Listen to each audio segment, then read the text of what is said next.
The topics and opinions expressed on the following show are solely those of the hosts and their guests and not those of W4WN Radio, its employees, or affiliates. We make no recommendations or endorsements for radio show programs, services, or products mentioned on air or on our web.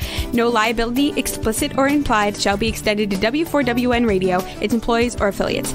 Any questions or comments should be directed to those show hosts. Thank you for choosing W4WN Radio. This is Beyond Confidence with your host, Divya Parekh. Do you want to live a more fulfilling life? Do you want to live your legacy and achieve your personal, professional, and financial goals? Well, coming up on Divya Parekh's Beyond Confidence, you will hear real stories of leaders, entrepreneurs, and achievers who have stepped into discomfort, shattered their status quo, and are living the life they want. You will learn how relationships are the key to achieving your aspirations and financial goals. Moving your career or business forward does not have to happen at the expense of your personal or family life, or vice versa. Learn more at www.divyaparekh.com, and you can connect with Divya at contact@divyaparekh.com. This is Beyond Confidence, and now here's your host, Divya Parekh. Good morning, listeners. Tuesday morning, and I'm super excited to be here with you. So, a couple of housekeeping items as we always go through it. One, for those who got our books, thank you, thank you, thank you. You are awesome because the partial profits from our books go to entrepreneurs impacted by challenges, and we share it with kiva.org. If you're interested, feel free to go there directly and share it out and get a book. So thank you for showing us your love. And as always, I'm going to ask you to spend that 1 hour of your time every month with no strings attached and helping people out. So folks, I hope each and every one of you is doing well, and we will jump straight into our show. So we are going to welcome Névine Zariffa. Welcome, Névine. Thank you. So pleased to be here. Oh, it's wonderful having you here. So folks, Névine is a mathematician and from pure core science field. Her journey is going up to a fictional author. And I got to share that I have had the pleasure to be part of her journey, last part of the journey where she became a fictional author. So it's just been a pure delight. And I'm so delighted to interview today to get a little peek behind your book and your journey. So welcome, Névine. Thank you, Divya. We usually start out in the childhood. So Névine, share with us if you have any remarkable moments that stand out in your memory even today from your childhood. Oh my gosh, in my memory. Well, I'll tell you something that stands out in my parents' memory, and that's leaving Egypt. When I was just 6 months old, I was their first, and I was the baby that accompanied them as they left the country they were born and raised in, were married in, had their first baby, and went to snowy, cold Montreal, Canada. And just to make it worse, they arrived in December. And they could only carry Divya.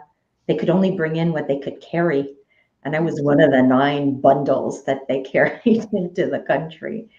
And truthfully, that put my life on a whole different track, as you can imagine. I would have grown up very differently in the Middle East, in a country like Egypt.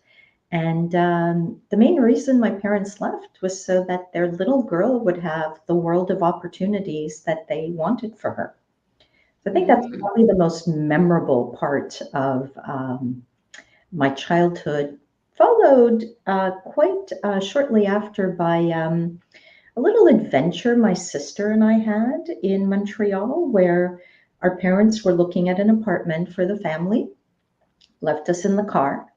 I was maybe 4 or 5, and I decided I would drive like my father. So we both jumped into the front seat of the car and drive, or neutral, I guess, and we went down a hill through a busy intersection into the flower bed of another apartment building.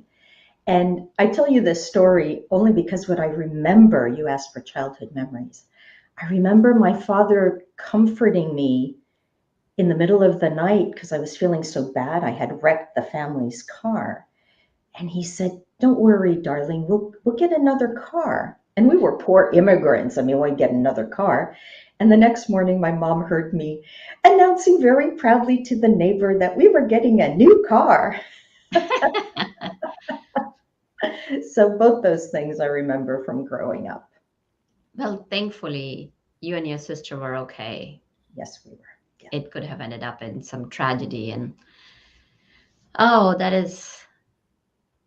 it's scary. And yet, when you look back upon it, it's funny, it's humorous. It's humorous. It's kind of one of the funny stories that my mom always brought out when she was visiting and meeting some of my teams when I was a team leader, director, manager, VP, whatever. She'd come to visit and they'd always think, "What was she like as a kid?" She'd trot that one out. And they all loved it, of course. Of course. So, as you grew up, what were your interests in high school? So this is a great question. And anyone in the audience who is a child of immigrants probably has this in common with me. We were really told education was the way to go. And my mother in particular was very clear that she wanted her daughters to be independent, and that was really through education. So I was a bit of a bookworm. I was one of these little nerds who was at the top of the class.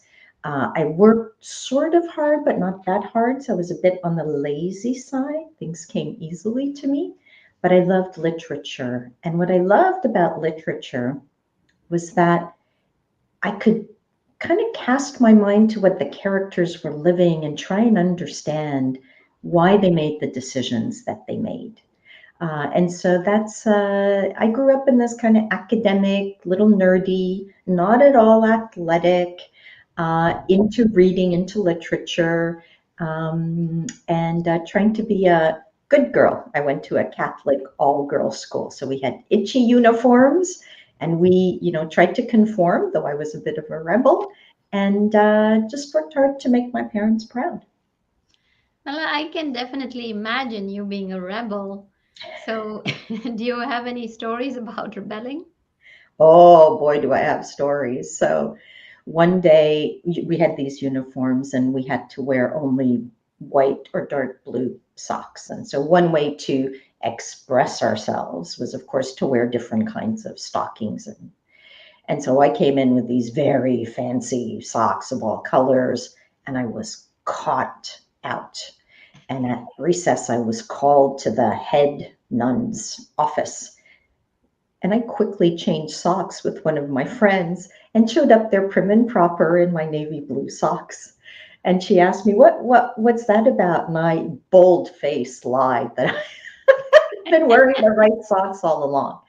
But on a serious note, I decided that I didn't really want to go to the mass. They had rotating masses, and I thought that was a bit of an imposition, and my best friend was Jewish, and I didn't understand why we would have to do that. So I asked to be dispensed, to which the nun said, "Fine, but you're going to sit in the teacher's hall and write me an essay why." And Divya, not only I, but a third of the class sat in that hall writing the essay in an act of rebellion. So you had not only doing it yourself, you had people following you. Uh-huh. Yeah. Ah, that is priceless. So as you continued your journey in college, what got your attention from career-wise and what made you decide to follow it? Well, now, remember, I had a mom who was dead set that her daughters would be independent and have a career. That was the key to independence in her view. And so my dad was a physician, he's actually a psychiatrist, so one of those. And Dad was like, "She'll be a doctor." And little Névine is like, "I don't like the sight of blood. Why would I be a doctor?" And so it was like, what can I earn a wage with? And I thought science. But I didn't have the patience. Remember, I said I was a little lazy. I didn't have the patience for lab work. So it took me to mathematics. So I did pure math, which of course is very intellectually difficult, but also doesn't have a ton of career options, at least not at that time. Today, you could do machine learning and AI and all that. So I went into statistics, and statistics was my career. And it was a fantastic run because, as an expert in the study of how to construct experiments, how to interpret the data from the experiments, you get to work with all these bright minds, all these researchers. So I was learning a lot about their ideas, cutting edge science, but bringing my skills, statistics, to the table. The only other funny story about that is, of course, I'm this young woman in a field that's just all men, Divya. It was all men. And my mom thought that was great because, as independent as she wanted me to be, she also wanted me to meet a man. She thought, oh, this is great. She's going to meet boys in the math program. To which I came back after the first day and said, Mom, they're all boys, but boy, are they nerdy.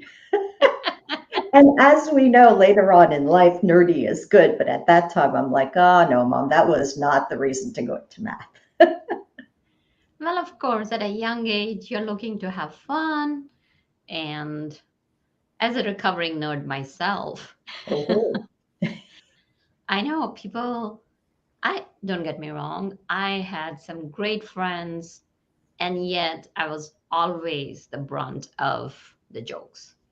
Oh, Oh, yeah, you'd rather prefer to sit down with a book that's and right. get lost in there rather than do this X, Y, and Z. And I'm like, I love hanging out, I love socializing. And yet, when it comes to it, anybody who talks about books, like, oh, books are like, yeah, it just gets me all riled up. That's So right. I totally get it how young ones tend to shy away from nerdy. And as you mentioned, that being a nerd is good, as you found out later on, because it's important to have that balance in life. So as you continued your journey, where did your career take you?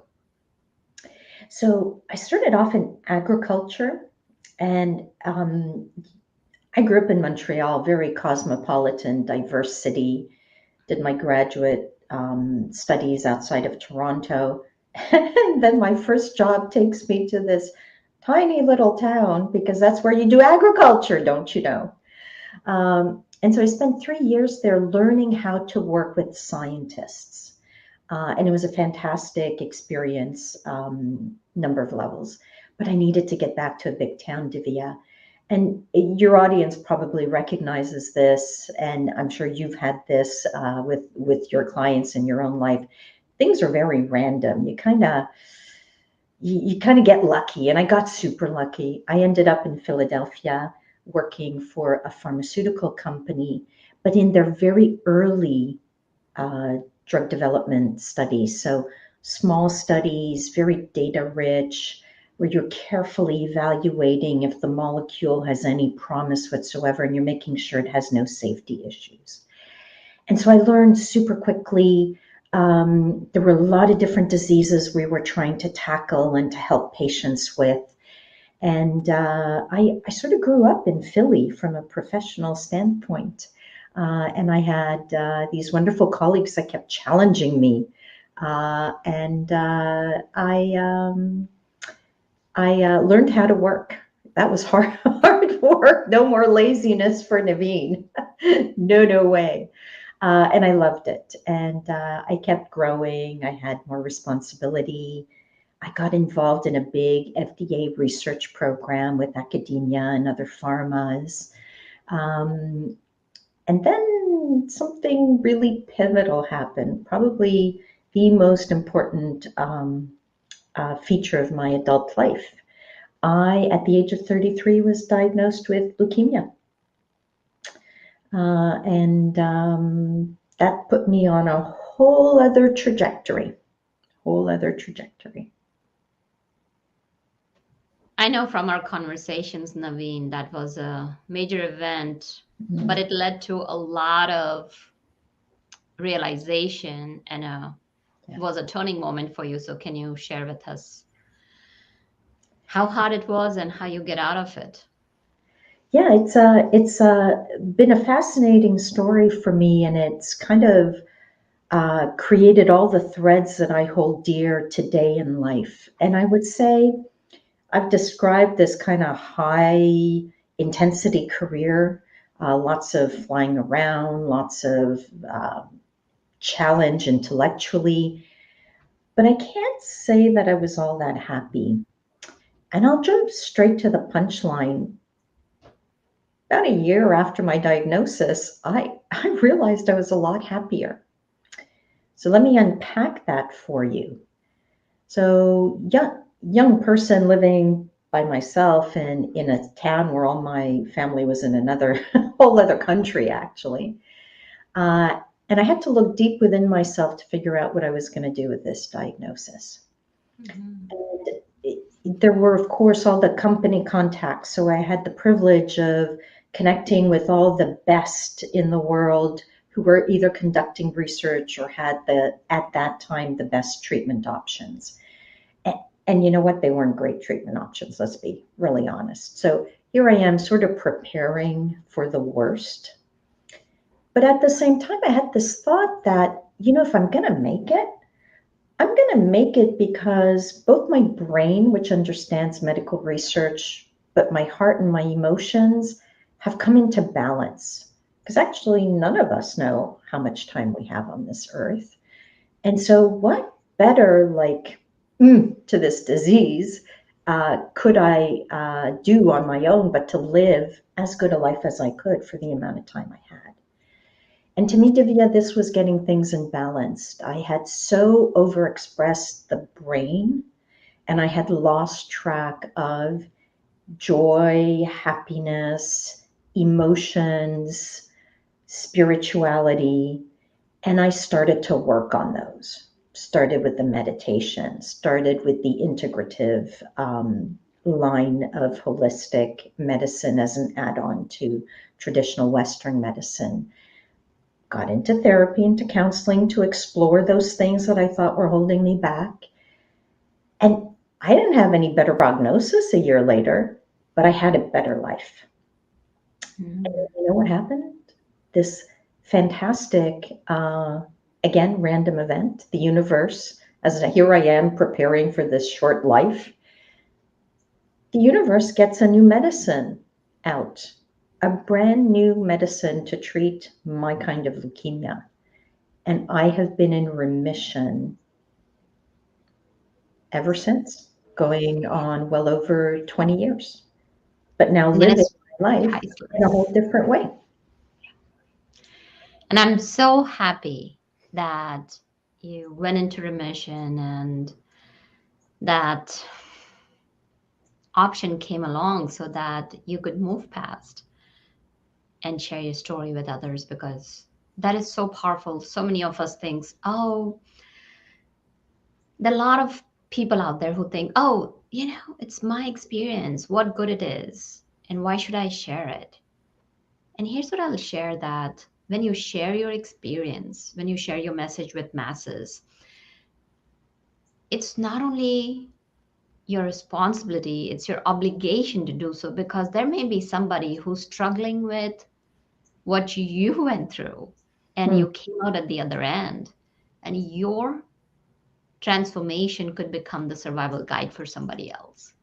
So just from a humanity perspective, when you're sharing your story, whether it doesn't have to be on media, it can be sharing story with your friends, or it could be on social media. If not on social media, sharing it in some form or shape, and allowing other people to see that vulnerability, allowing other people to see that you went through that journey, and creating and holding that space for them so that they can get out of that area as well. So I think that's a good point that you make, Divya. And what I've noticed over the years is that people take a different element of the story, the one that resonates for them where they are today.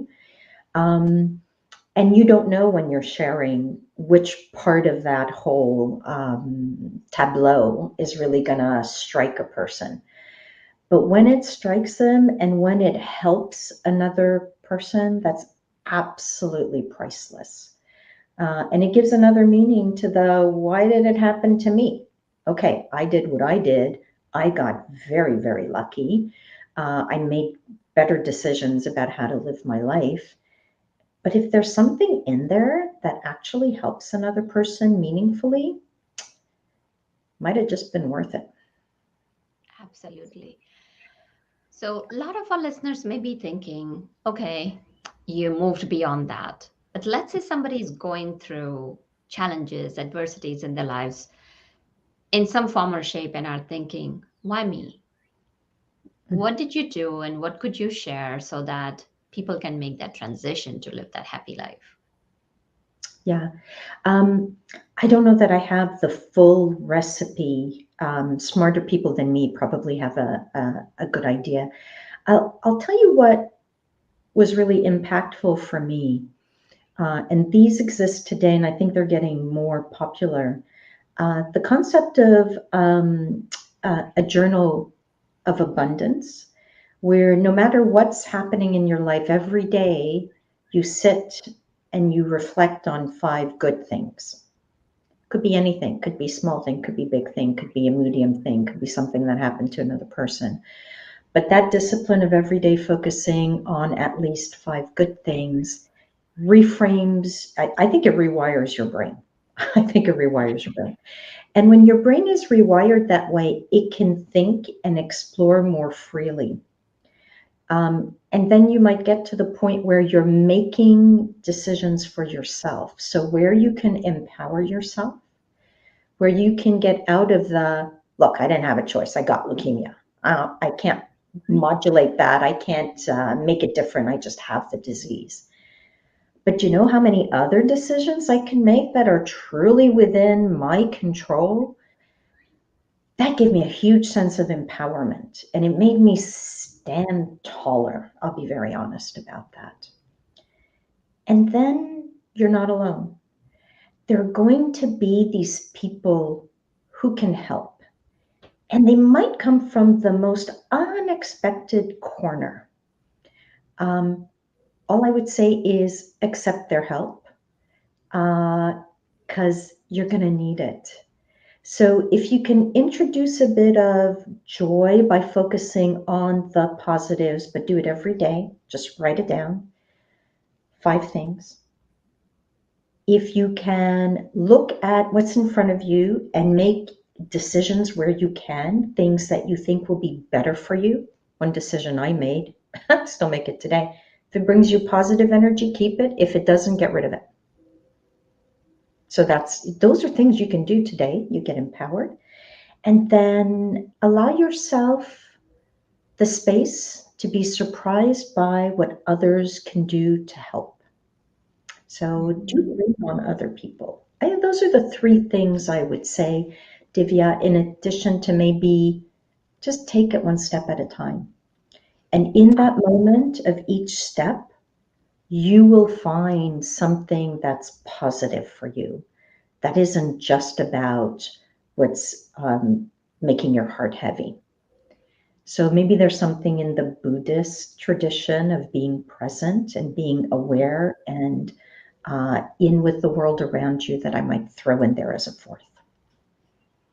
That's really powerful, Névine. I like how you said, create that space to be surprised, that abundance. And that is so true because I've gone through my personal challenges one time when I had broken my shoulder. And I had gone into the depths of darkness because how could I lean on anyone? And especially women, as women, we are nurturers and we tend to be there for everyone. We don't want to take anybody's help. It's okay. It's okay to be wanting help. It's okay to ask for help. And listeners, you'll be surprised that if you open up the space, not only to universe, not only to people, how many new things can come. And I really like another thing that you mentioned, Névine, is that if it doesn't work for you, if it's not getting your energy in the positive direction, let it go. And we can look at the fish tanks, right? If you do not clean the environment, and let's say, and of course this happened uh, when kids are young, they want fish and they want all different types of pets. So we had a saltwater tank, and I was learning how to clean. I hadn't kept fish before, and I was doing something wrong where it was getting contaminated. And of course, it was looking really bad. And I'm like, okay, what's happening? Mm. So then we changed the water out, and it had to be at a certain pH. We hadn't gotten the pH right. And it was amazing. Not only it was able to create that ecosystem where we only had to maintain it a little bit. Fish started looking healthy because they were drooping. So we are no different than fish. So it's important to not only check your internal environment, but it's also important to check your external environment as to how things are working with you. Are they aligning with you? Are you in harmony with them? So Névine, as you continued your journey Mm. through the science, working with FDA, working with leadership in different companies, being a consultant, how did the germ of an idea of being an author come? Yeah, so you remember the story of how I picked science. Well, you know what I tried for college first? I tried to convince my parents I should do French literature. Yeah, French literature, that's going to get you a job, which was essentially mom's reaction. But she said it to me differently. She said, oh dear, get a degree that leads to a job, and then later you can go back to that as a hobby. And so I kind of really doubled down after I was in remission, because I thought if others had helped me through medical research and pharmaceutical development, I should help others. Mm. So I kind of doubled down. And then after a while, I was like, but I want to live my life. And I thought, let me go back to that hobby idea. Can I do it as a hobby? And I thought, no, I really need dedicated time. So I took a year off work. I left my first company, GlaxoSmithKline, and I took a year to write. And I wrote 2 books.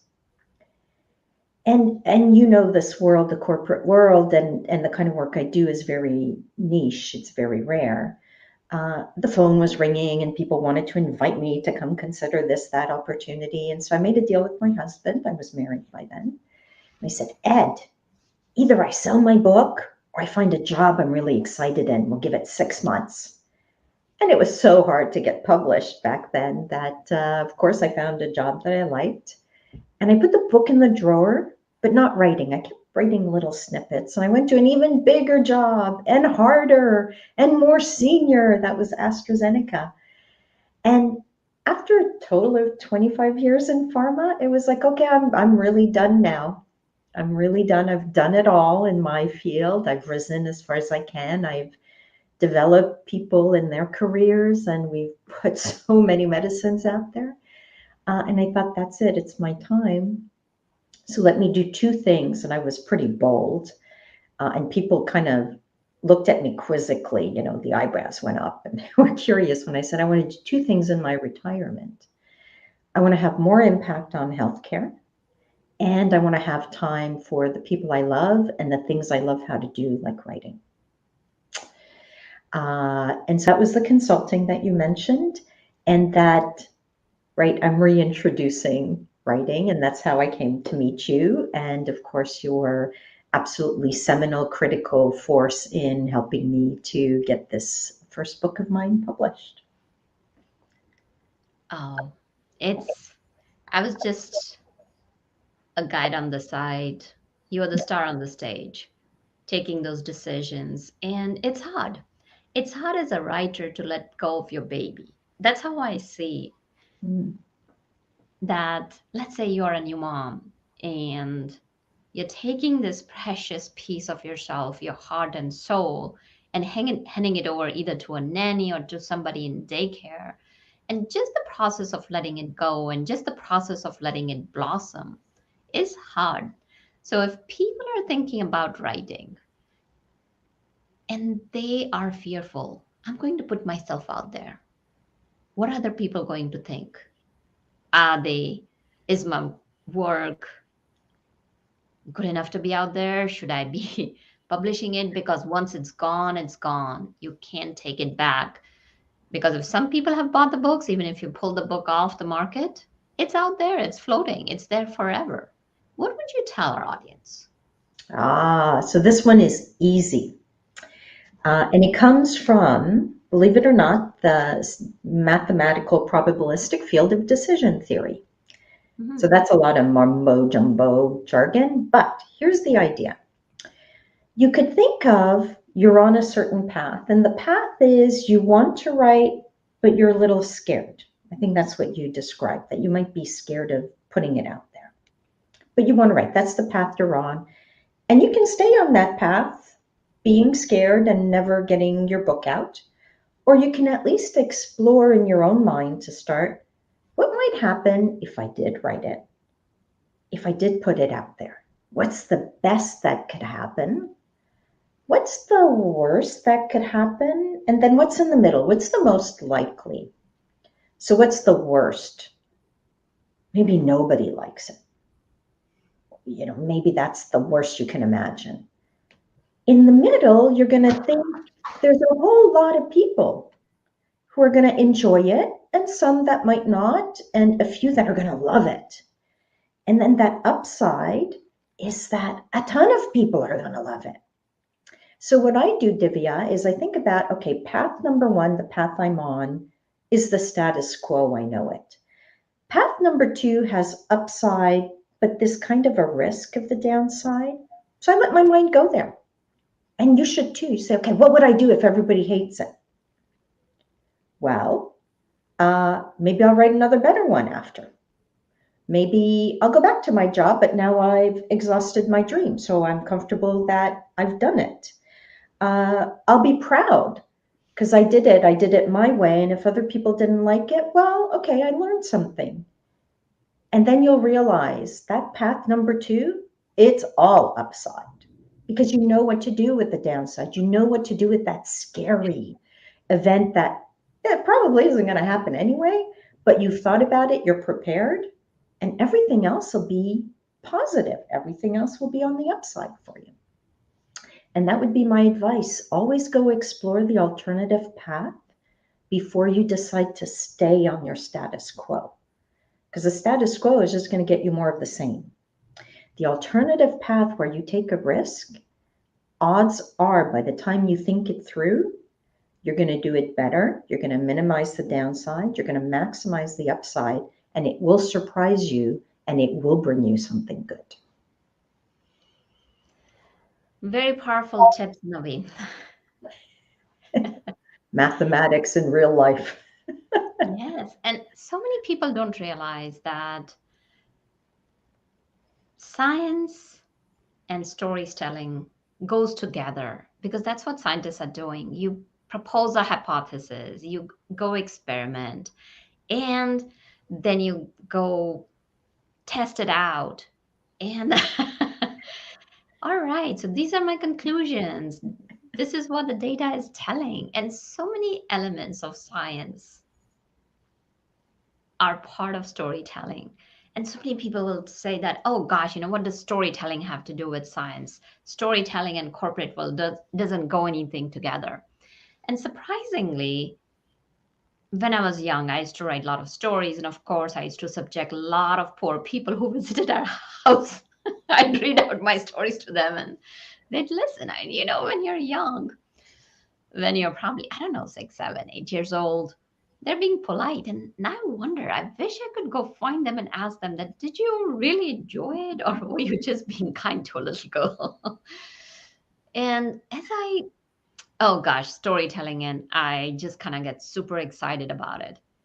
So as I go through my previous journey, I see that I was doing storytelling even in my corporate journey. And I want to ask you, did you use any pieces of storytelling elements in your corporate life? That is one of the biggest learnings I had. So when I was in my first part of my career at GlaxoSmithKline, here's what I foolishly thought, and it connects with something you said, Divya. I bring my brain to work. The rest of me is mine. You know what? That doesn't work because people are all around you and they kind of suspect you're hiding something, and then they don't trust you, and then they don't listen to you. It's an uphill battle. So I learned, and this was probably what helped fuel my success at AstraZeneca, is that it's all about connecting with people. And connecting with people comes through being a whole human being. And part of that is sharing your story or your stories and finding a way to really connect and engage. And whether it's you're connecting, someone has just had a difficulty in their life and you can bring them that very human response that's more important than work. Let's see how we can help you with that. Or whether it's someone's had a success and you want to celebrate it, or whether it's that encouraging, and you've said it, often it's young women, to really be bold, take that step, and telling them stories about other women so that they can realize that, my gosh, if others can do it, I can too. But yeah, it was pervasive, and it was one of the many ways that I realized that you do better work when you bring all of yourself to work. And that includes the way you see the world, and the way you see the world, you basically translate best by telling a story about it. That's beautiful, Névine. So tell us about your author journey. How did the characters come up? And just a little teaser, what's your book about? Well, the book is about two sets of sisters and a random meeting between two of the women. And one of them is at a very difficult time in her life. She's the narrator. She's a young woman. She's been through a lot.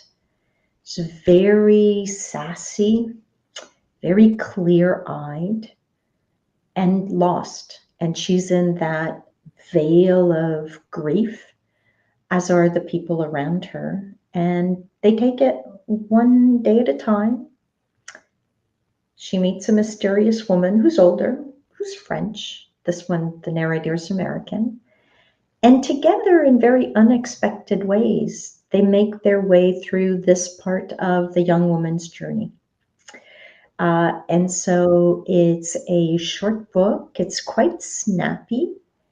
It's very real in places and sad, but it has, you've heard this word from another very famous woman, it has moments of lift. It has moments of insight. It has a certain sharpness, but also softness.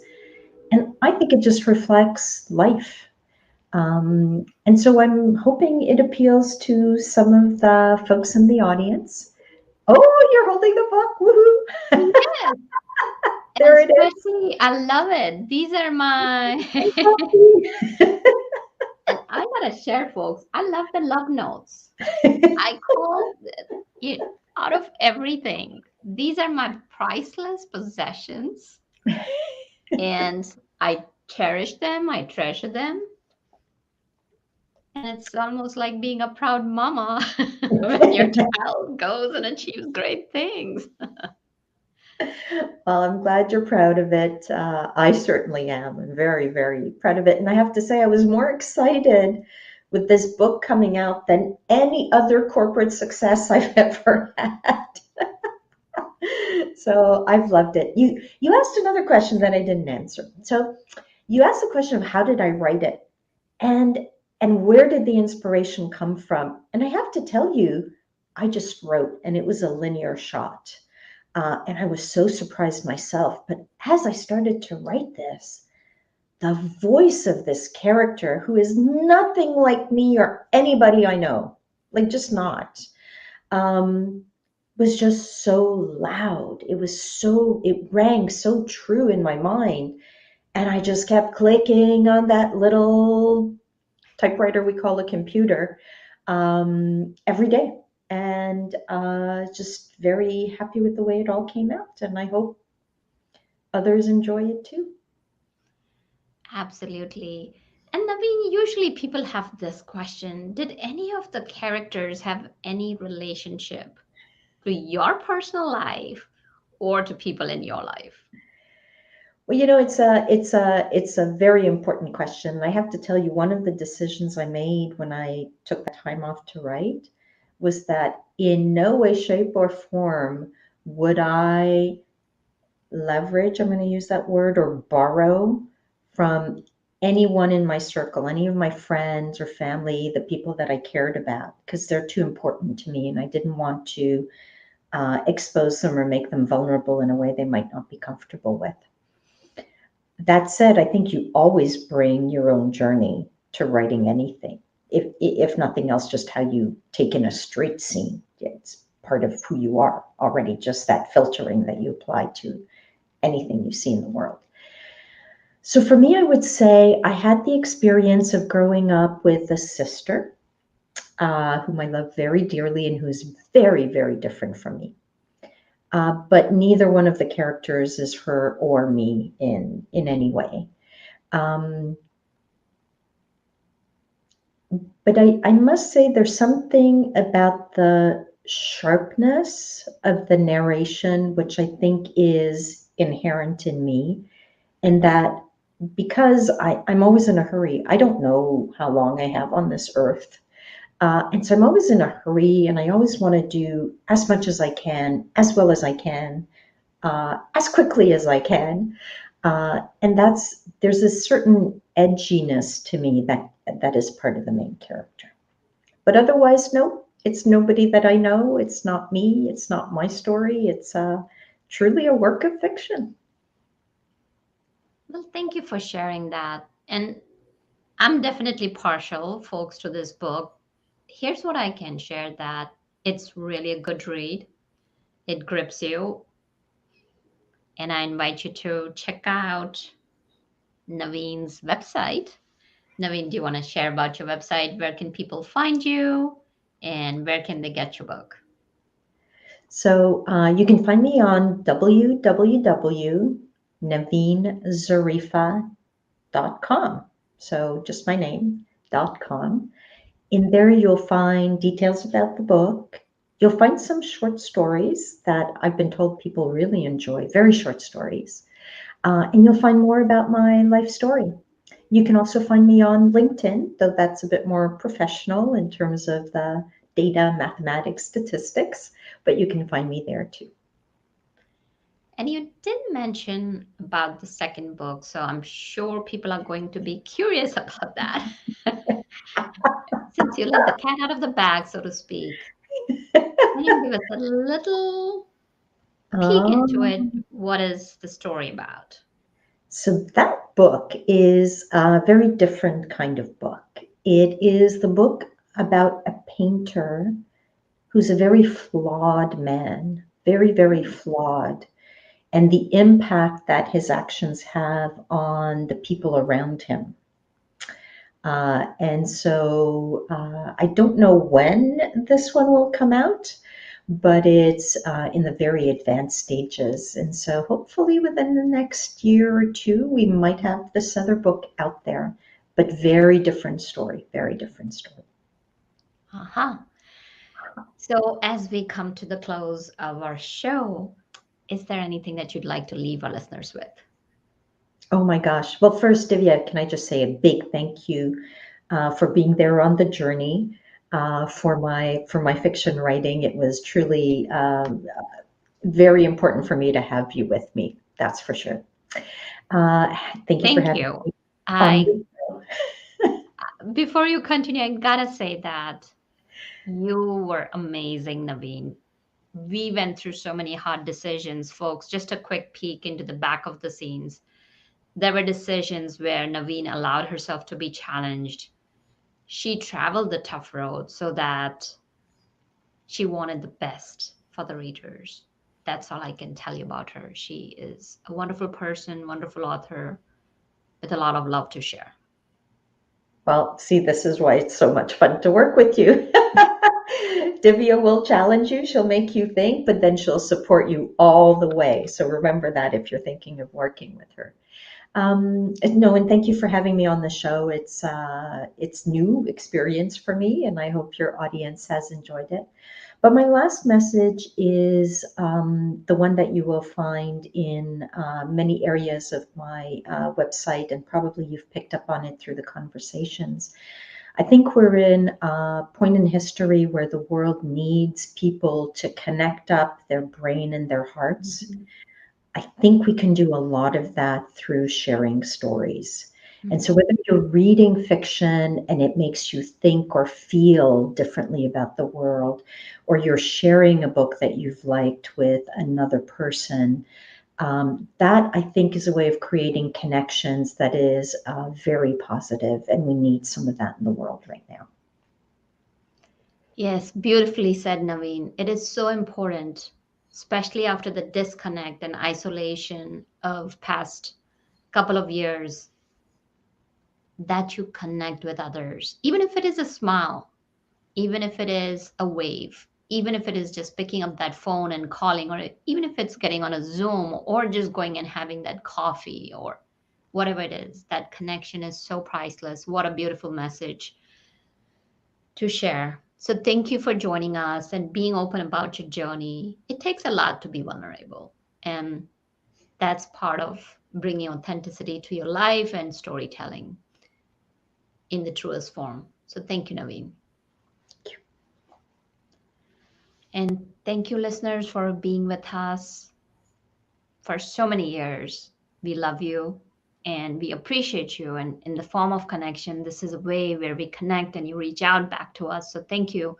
And for those of you who are looking for a good read, go find Névine's book on www.nevinezariffa.com and enjoy it.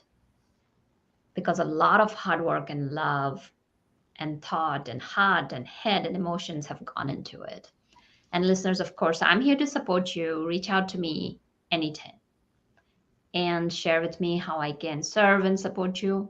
And also, last but not the least, thank you, Jason, for making it technically possible. Until next time, take care and be well. Thank you for being part of Beyond Confidence with your host, Divya Parekh. We hope you have learned more about how to start living the life you want. Each week on Beyond Confidence, you hear stories of real people who've experienced growth by overcoming their fears and building meaningful relationships. During Beyond Confidence, Divya Parekh shares what happened to her when she stepped out of her comfort zone to work directly with people across the globe. She not only coaches people how to form heart connections, but also transform relationships to mutually beneficial partnerships as they strive to live the life they want. If you are ready to live the life you want and leverage your strengths, learn more at www.divyaparekh.com. And you can connect with Divya at contact@divyaparekh.com. We look forward to you joining us next week.